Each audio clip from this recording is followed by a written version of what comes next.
What a big nose! Wow.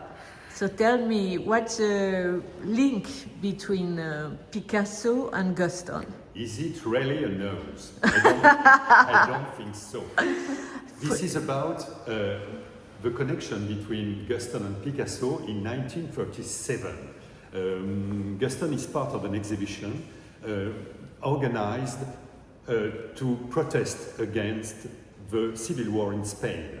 Picasso at that time sent an image to be part of the exhibition, and this is Les Songes et Mensonges de Franco. Oui. And precisely in these images, like comics, Picasso gave to Franco a shape which is a kind of phallus head.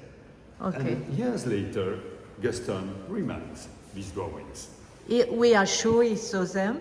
Yes, we know that. Okay. He had a painting exhibited in the same exhibition. Those drawings were, those engravings were shown. So, and the exhibition was in New York, so we do know he was there. Okay, when was it? 37. 37. Already? Mm-hmm. Yeah, at the time of Guernica. And Guston painted his own version of Guernica. He painted a painting, you can see it here, a tondo, Yes. directly devoted to the bombing of Guernica. And so, after that, he was inspired to do his Nixon series. He was inspired by Philip Roth, the novelist, because Philip Roth was escaping from New York because he has just published Portnoy's Complaint, and it was not possible for him to stay in New York. So he went to Woodstock and he became the best friend of Guston for a while. And he was writing at that time a book titled Her Gang, and it's about the Nixon administration. So they exchange, they drink a lot, and Guston was inspired by this book. So, again, what is the link between Picasso and Guston? How can you summarize? So when he paints the Nixon drawings, the shape he gives Nixon in those caricatures are very close to the one Picasso chose to represent Franco in his Songes et Mensonges de Franco in 1937. So we think Guston really remembers seeing those drawings and takes after the way Picasso caricatured Franco to reproduce it in the Nixon drawings. And more generally, if we Yes. look at their painting, their inspiration, what can we say? We can say through the eyes projected by Guston on Picasso's work that he was able to catch something which is not very well known. This is the grotesque inspiration in all Picasso's work. And we can start that 1907, when Picasso painted Les Demoiselles d'Avignon. Mm-hmm. He had a visitor, Fénéon, who was a very good critic of the time, probably the best. And the big discoverer. And he saw the Demoiselle and said to Picasso, "Oh, young man, probably you should do caricature."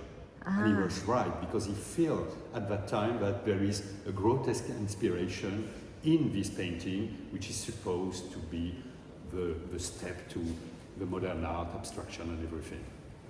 Exactly the opposite, finally. You think so?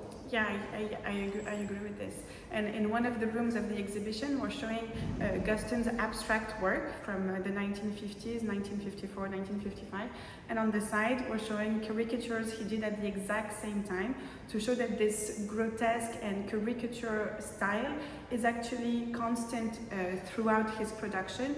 Even when we think he's one of the heroes of the New York school, he still's work and he's still interested in caricature, cartoons, and. But for Guston, there's no doubt. But for Picasso.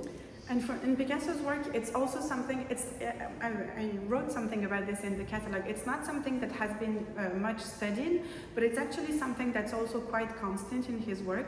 The grotesque, the caricature, you can find it throughout decades of his work. And if we think about Dora Maar, it's very much here, right? I don't know if I would call Dora Maar grotesque. No, but is Dora Maar, it becomes grotesque, crying and... Yes. We can say all the deformation used by Picasso when he was painting the landscape or figures is not formal research, but to make fun of the people he was painting. Even in Something like 32, in fact, that.